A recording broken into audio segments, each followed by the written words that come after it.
Jacob Elordi looked a festival official in the eye and said, "Don't ever tell me what to do." Phones lit up, the red carpet stopped breathing, and a fanshot TikTok turned a routine arrival into a standoff. But here's the snapback. 2 nights earlier, inside that same festival, the room would not stop clapping for him. On August 30th, 2025, Frankenstein premiered in Venice, and Jacob walked out with tears in his eyes. This is the Venice split screen, velvet rope outside, thunder inside. One side is handlers and time codes, the other is artists and ovations. Today, September 2nd, the internet jammed both frames together and started a fight over respect versus security. That first line, "Don't ever tell me what to do," became a litmus test. Let's lock the timeline, so the gossip has guardrails. Saturday, August 30th, world premiere. Jacob arrives on the Lido, slows down for selfies, and signs while fans lean over the barrier.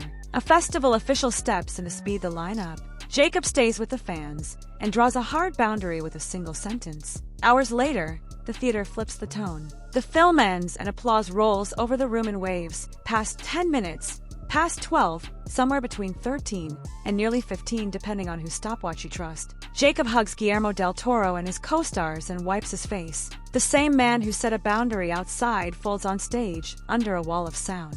Now the debate. Who's the hero and who's the villain? One camp says Jacob was rude to a worker just doing his job. The other says a star chose the people who waited in the heat instead of a stopwatch. Both sides are loud, but only one has a longer tape of Jacob smiling, signing, and finishing the moment calmly. Here's the real friction. Red carpets are factories. Seconds matter. Exits are choreographed, and any slowdown triggers the next handler to push. Fans are not a metric. They are the whole point. Jacob leaned toward people, not process. That's why the clip hits like a nerve. Most of us have wanted to say that line to a gatekeeper and never could. But this wasn't a shove. It wasn't chaos. It was a sentence that drew a bright line, then a return to smiles and photos. If you watch the body language, he's grounded, not wild. He declares the boundary and goes right back to the fans who asked for a picture. Context matters, and there's plenty. Festival carpets have been tense for years, with viral clips of security rushing celebrities off poses and sparking arguments about dignity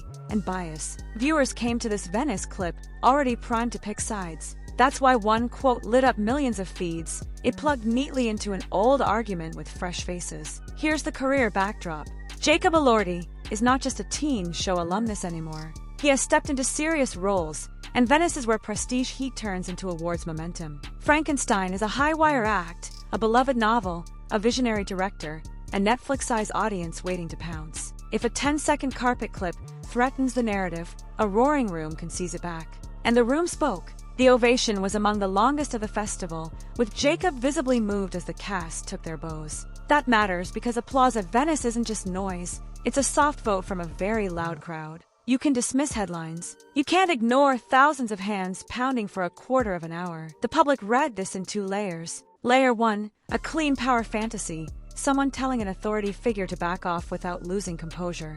Layer 2, proof of craft, an actor who went inside and earned a tidal wave of respect. Put them together, and you have a clip that doesn't just trend, it converts skeptics. Let's talk optics. If Jacob had snapped and stormed off, we'd be in a different movie. He didn't. He stayed. He smiled. He finished with the fans. The decisive line landed, then the moment softened. That rhythm is exactly why supporters call it respect, not ego.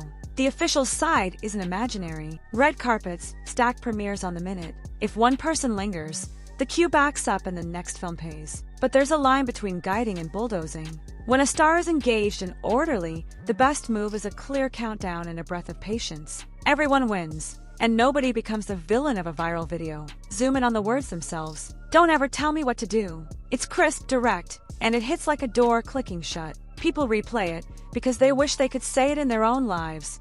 To a boss, to a bouncer, to a bureaucrat who forgot you're a person. The sentence is a fantasy, but the delivery was controlled. Zoom out to the art. Frankenstein asks the performer to be both monstrous and human, to hold pain in the eyes and restraint in the body. Walk off that set, walk into flashbulbs, and the current is still there. It doesn't excuse anything.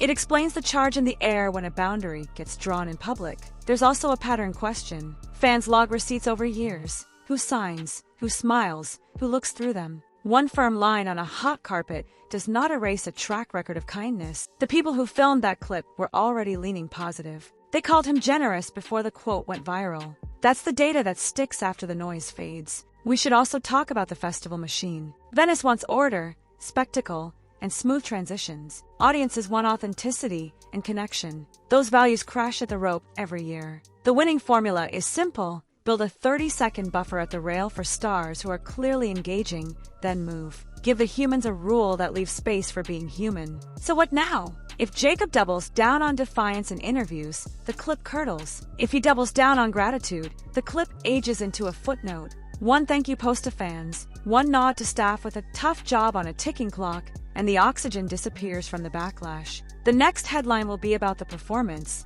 not the line. What about the brand calculus? Attention is currency, reputation is credit. You can spend attention in one night. Reputation compounds. A long ovation and positive early reviews are heavy deposits. A 10-second clash is a small withdrawal. The net balance still tilts toward Jacob as long as the work keeps winning. The internet, of course, loves a clean villain. Some tried to turn the staffer into the heavy. Others tried to make Jacob the diva. The receipts resist both extremes. There's no shove on camera, no tantrum, no scene. There's a firm sentence and a finished fan moment, followed by a career-high ovation inside. That's not scandal.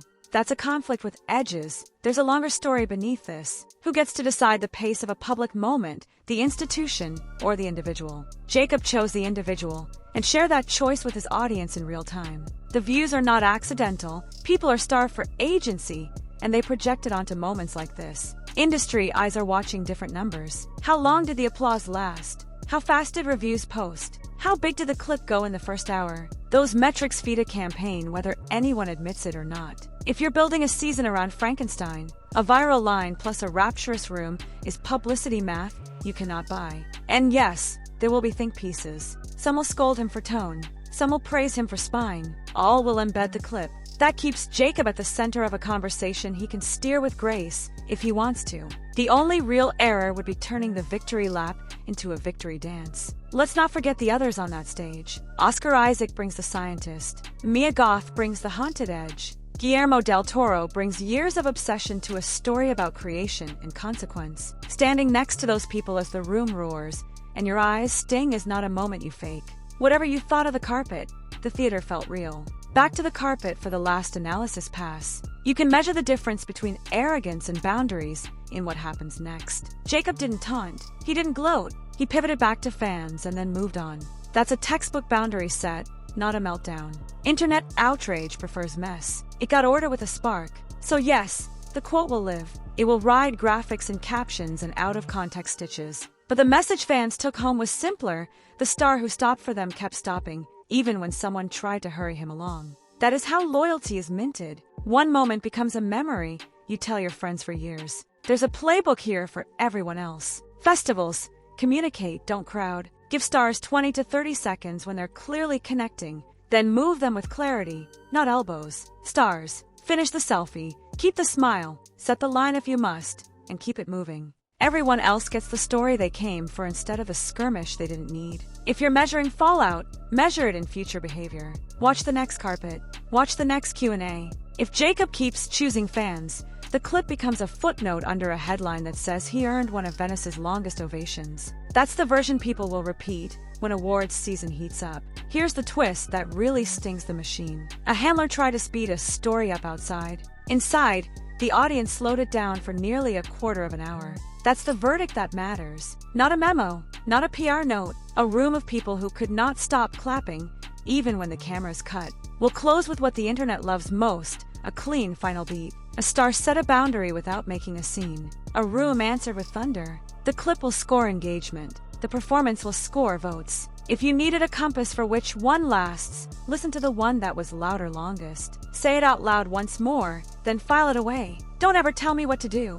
In a dozen mouths, it's petty. In this moment, with the sequence of receipts, it sounds like someone drawing a bright circle around a promise to fans. The carpet tried to make him smaller. The audience made him bigger. Villain aimed to destroy hero, but ultimately destroyed themselves. One more read on why this blew up so fast. The contrast is cinematic. On the carpet, it's a single defiant line. In the theater, it's minutes of unbroken applause. Our brains crave a simple narrative, But this night refused to be simple. That friction keeps the clip sticky in feeds, and the coverage generous. People don't just want to know what he said, they want to know why a room that big loved him that much right after. And if you're a fan deciding where to land, look at behavior, not headlines. He arrived, he paused, he took the photos, he defused without drama, and he walked into a career high.